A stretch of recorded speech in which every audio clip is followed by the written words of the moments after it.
from Gilbert Arenas awarding the Wizards an A-plus grade on the Anthony Davis deal to Nick Young dubbing Washington, where careers go to die when the tank runs dry. Today, we are dissecting exactly how league vets, sideline chiefs, and pundits responded to Anthony Davis getting shipped to the nation's capital. Gilbert Arenas. We begin with the icon, who understands the D. C.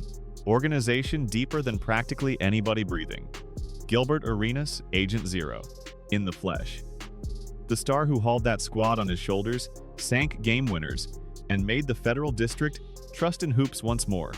So when word dropped that Anthony Davis was bound for D.C., Gilbert Arenas never wavered for a split sword. He hopped right on his mic at Gil's Arena, and he handed Washington, and I need you to grasp this very clearly, top marks on this massive deal. This was not merely empty praise. Arenas broken down precisely why he reckoned this play was revolutionary for the organization. He highlighted the pick-and-roll upside, involving Trae Young and Anthony Davis, a tandem that on paper looks absolutely ruinous for any opposing squads. He analyzed the defensive ceiling, especially with young studs like Sarr and Bilal Coulibaly flanking Davis out wide. He envisioned a group that could legitimately dominate on both ends of the hardwood. As he stated, "You have got a scenario where you link them with Trae Young, Sarr, and you retain your draft capital. A-plus mark right now on deals." But Gilbert wasn't born yesterday. He knows the injury rap sheet better than many, having labeled him difficult in the past and once claiming he'd hit the deck and act like, good grief. Yet, the ex-All-Star proclaimed himself a backer of AD in the district and forecast postseason action if the man stays upright, even hinting a club should sit the big man now to grab a top selection and prep for a legit run next year. Nick Young. Now, if Gilbert symbolized the bright side of the equation, then his partner and former Washington peer, on Gil's Arena, Nick Young injected the complete reverse vibe into the discussion. Swaggy P did not pull punches, at all. And frankly, his take was one of the most grimly direct evaluations of this whole deal. Nick Young eyed this contract and saw zero upside. He saw zero promise. He saw zero screen and roll, chemistry, or that defensive backbone fable. What Swaggy spotted with the ruthless truth that is always marked. His style was an org that has historically been the graveyard for guys whose best nights are history. He claimed flatly that Washington is where they dump the scraps when the clock is winding down. And, look, that is a brutal claim to make. But Young was not through. He went further by bringing back the moniker that has trailed Davis for seasons. A tag that the big man absolutely loathes, branding him Anthony, street clothes Davis. The meaning being that he burns more time in denim on the sidelines than he does. It's in gear on the hardwood. And frankly, the data does prop up that knock to a point. Davis logged just 29 bouts in his solo campaign in Texas. Yet even Nick had to concede the one redeeming factor for AD in the capital. Trae Young just might be the slickest ally Davis ever snagged. The two-man game ceiling is unquestionable, even if Nick stays highly cynical on whether Davis can genuinely keep whole long enough to make it count. Naji Marshall. While the old heads were weighing the wins and losses of this deal from the sidelines, there stood one cat deep inside the Dallas Mavericks changing room who failed to hide his raw instinct. That man was Naji Marshall, a wing who had been running with AD the entire campaign. And when the reports broke that the Brow was heading to the district, Marshall pulled what a lot of us do in this digital era. He jumped onto X and fired off one word that grabbed all he was processing right then. Only one word. Wow. And honestly, what more required saying? That lone term held the stun, the doubt, the swift nature of the deal. 1 second you run with a 10-time star, and the next moment he is gone. But here is the thing on Naji Marshall. He did not sit in that stunning fog for too long, since almost right then, the man turned his eyes to the road ahead, to the bright light of faith that the full Dallas club is currently revolving around. Cooper Flagg, the top overall choice, the era-defining stud who landed in their lap thanks to those lottery balls hopping their direction in the drawing. And Naji made his stance on that destiny crystal clear in a sit-down stating, "I aim to hoop with Cooper Flagg my entire damn career. That is my boy, and he is set to build legends." and to share in it is a gift. For Marshall, this swap was not a finale. It was the dawn of something maybe legendary, and in a mode, his response perfectly captured the harsh dichotomy of this entire deal from a Dallas viewpoint. True, you are losing a 10-time All-Star. True, it hurts.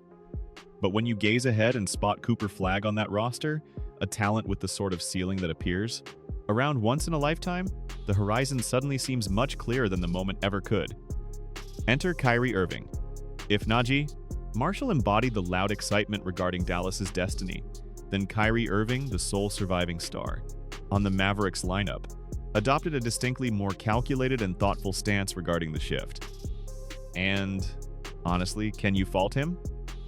Here's a vet who has witnessed constant turmoil throughout the span of his wild journey, from Cleveland to Boston to Brooklyn to Dallas, and now he is seeing yet another massive quake occur around him. Via his rep, Irving issued a comment that felt precise, intentional, and very much on brand for a figure who has always picked his phrases with exactness. The takeaway was that Kyrie is simply absorbing the shifts, yet stays dedicated to Dallas, while insiders near the squad verified that there exist absolutely no schemes to move Irving prior to the deadline. In truth, the organization sees him as the seasoned captain and guide for Cooper Flagg, the bridge spanning eras, the steady presence who will steer a fresh phenomenon through the brutal grinds of the league. Former Mavs boss Avery Johnson himself highlighted the significance of this inquiry on CBS Sports, directly tackling what lies ahead for Kyrie. What's next for this franchise to try to start rebuilding now around him?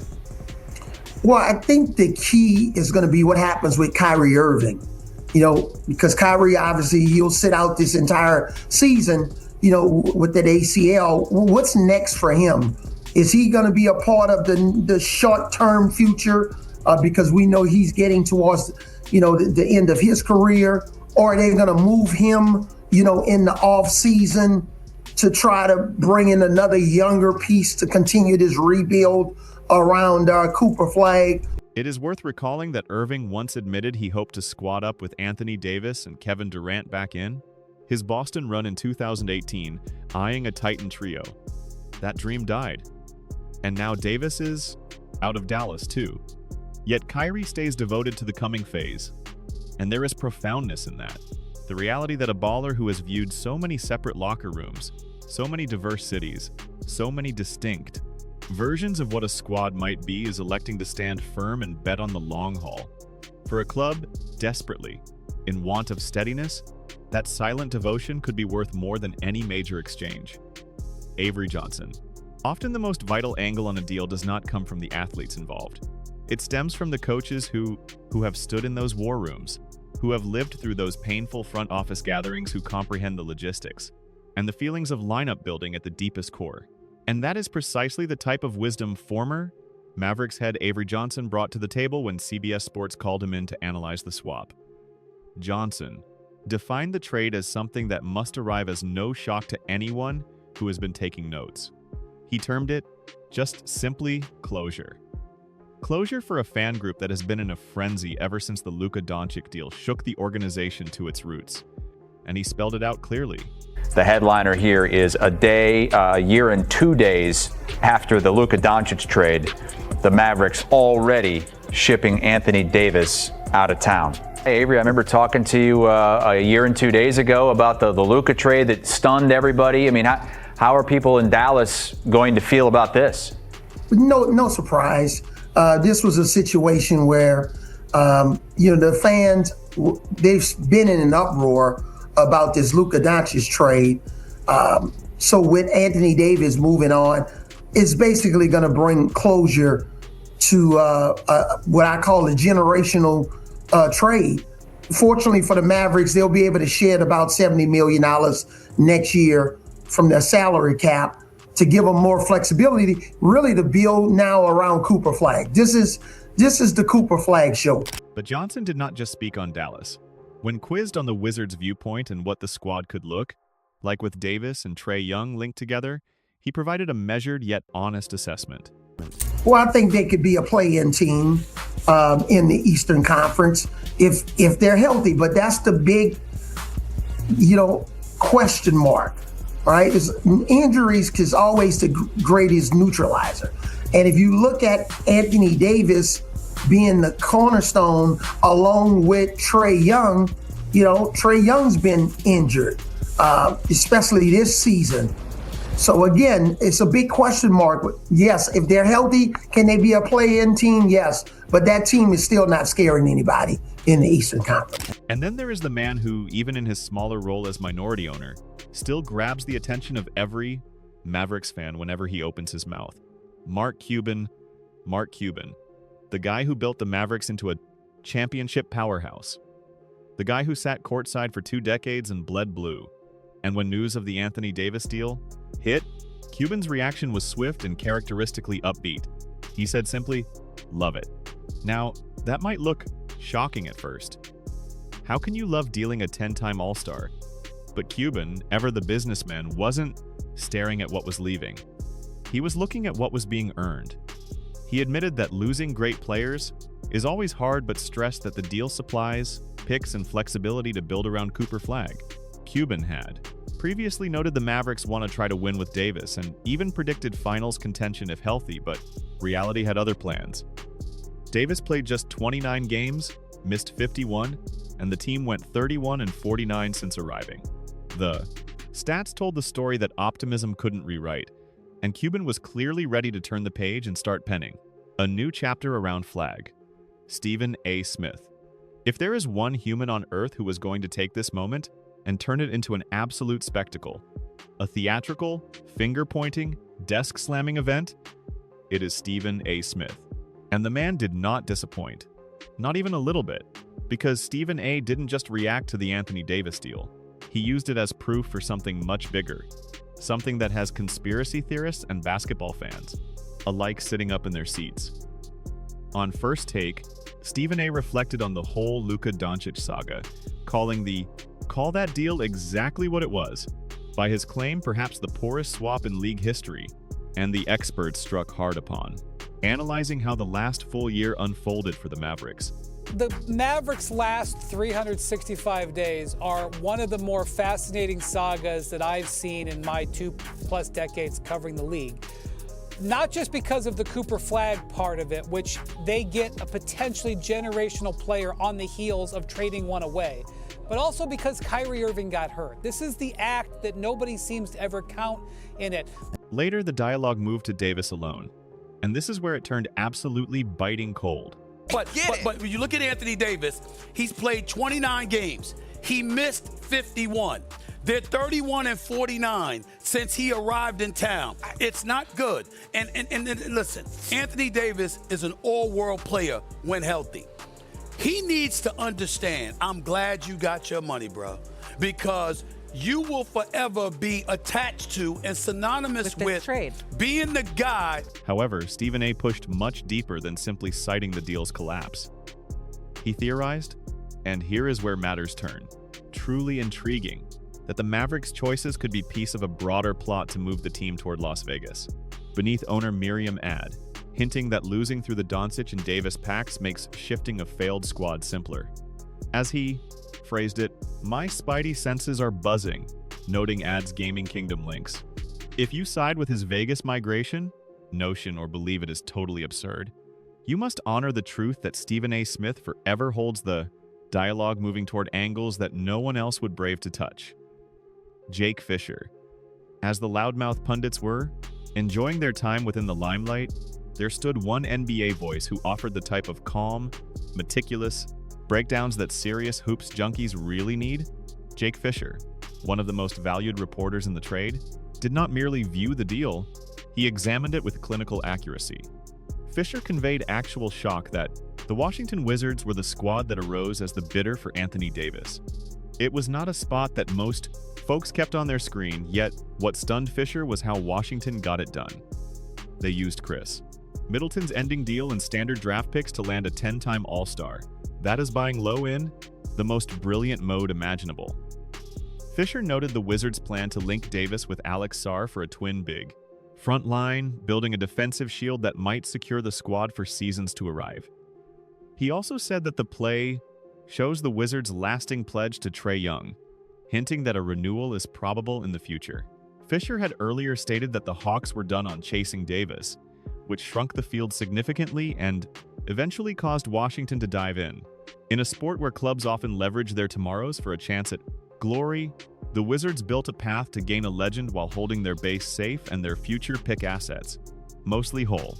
That is the executive work that does not always grab news. Yet it is the sort that forges lasting dynasties.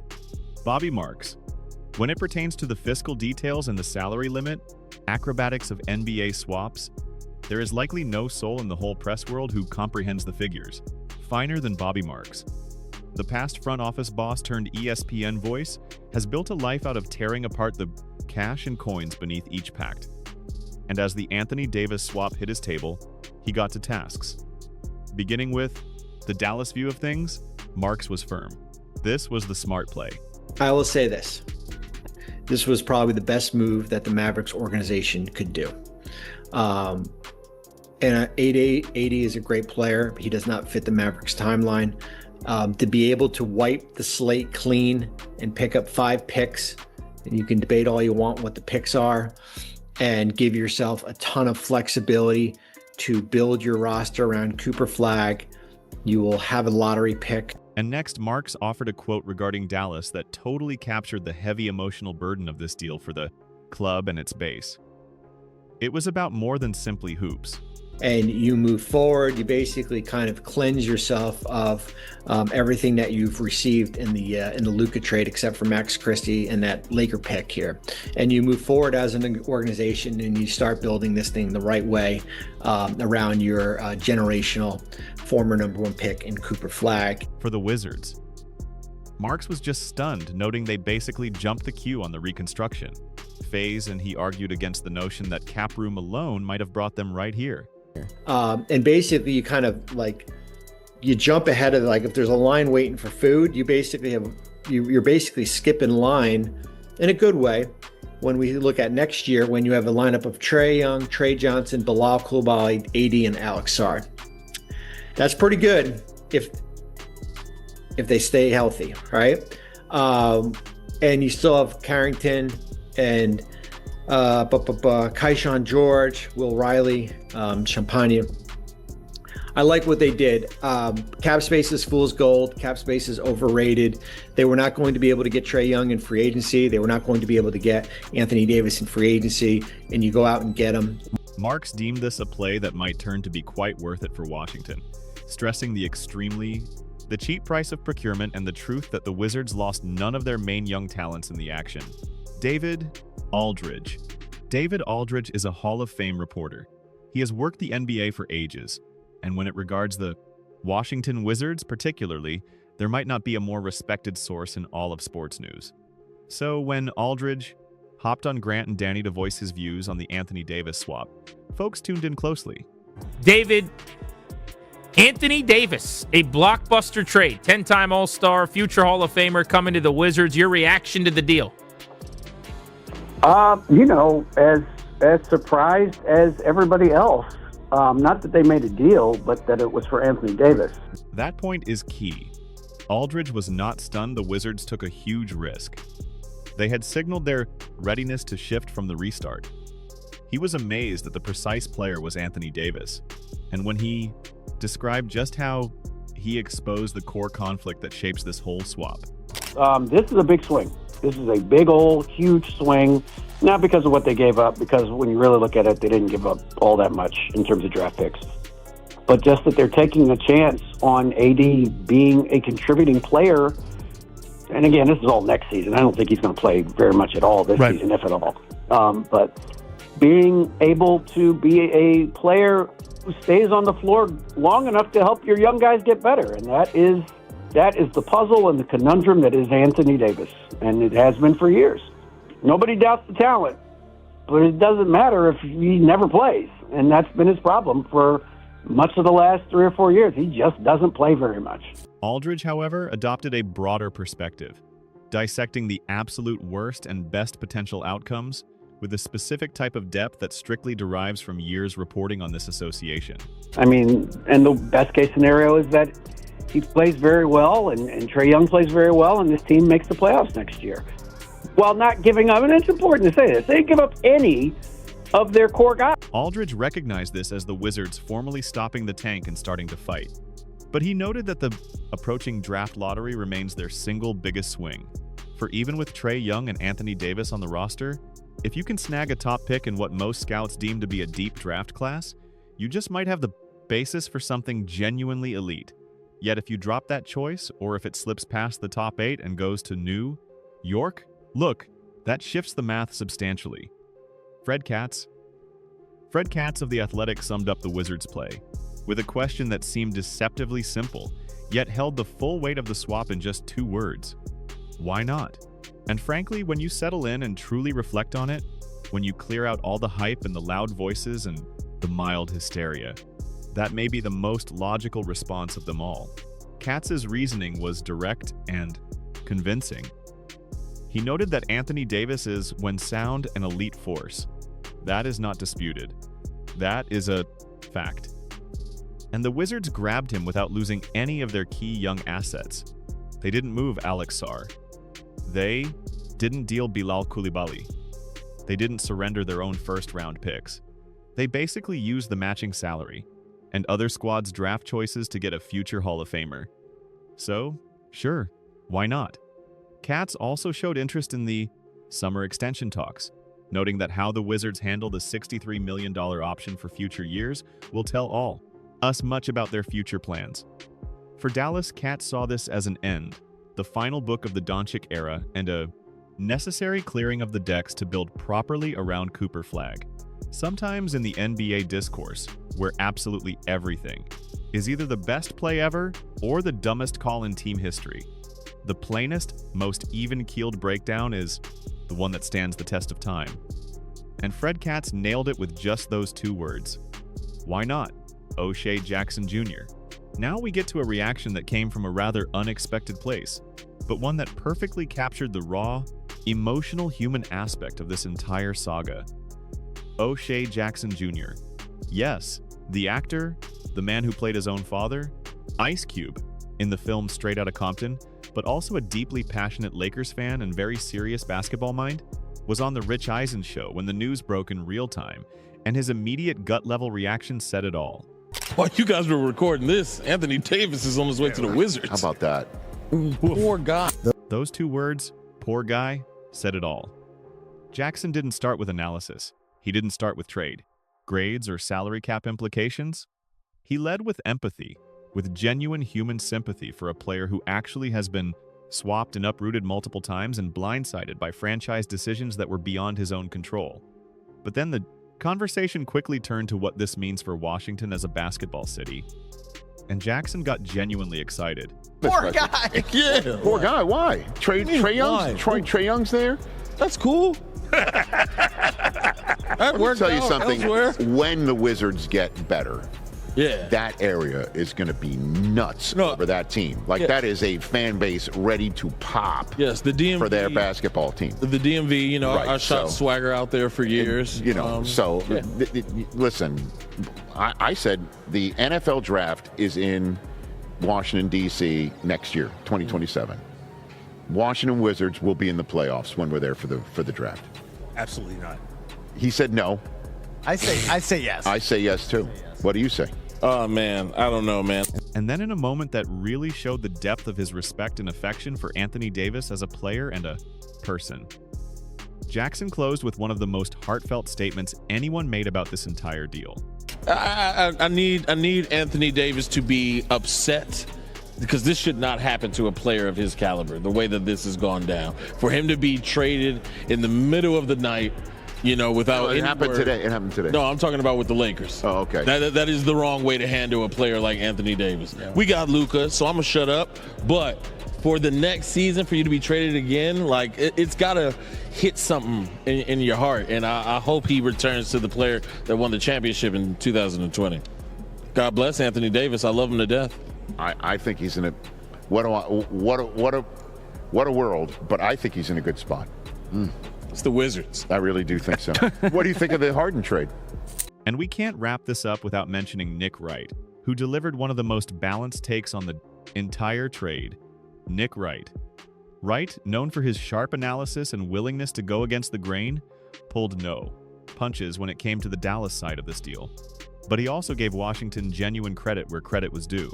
Obviously, the Luka trade was a disaster, but a sub-disaster is getting this little out of 1 year of Anthony Davis and then Anthony Davis on the trade market. The fact that you got no playoff run with Anthony Davis, the fact that by my reading of it, you are trading Anthony Davis when his value is, you got less for Anthony Davis, markedly less than the Grizzlies got for Triple J. Yeah. And so that's not good business. Why would you do it now? Why the urgency? Why couldn't you do it in the summer? I don't understand the Mavs, and I think Brew's point is correct. Wright questioned the urgency of the trade. Why couldn't Dallas have waited until the summer and expressed genuine empathy for Mavericks fans who he felt had something stolen from them through no fault of their own? But then he pivoted to the Washington side and made a case that cut right to the heart of why this trade makes sense for the Wizards. For Washington, I think this is a great move. So I disagree with you in this. Yeah, because to me, Brew, it is very little risk with potential very high upside. Like, I don't look at anything they traded away as something they're going to in 4 years be like, damn it. Like that's our version of trading away a young SGA, and now he's come back to be a league MVP. That's the key insight right there. Washington didn't give up anything that's going to haunt them. They didn't trade away a future superstar. They didn't sacrifice their own picks. They made a move that, even in the worst case scenario, doesn't set the franchise back, and in the best case could propel them into legitimate contention in the Eastern Conference. Very little risk, very high upside. Sometimes that's all you need to hear. Grok Research. Case closed. Your time is respected. Should you seek truth within this analysis, access one of the archives on your terminal to investigate more related hard evidence.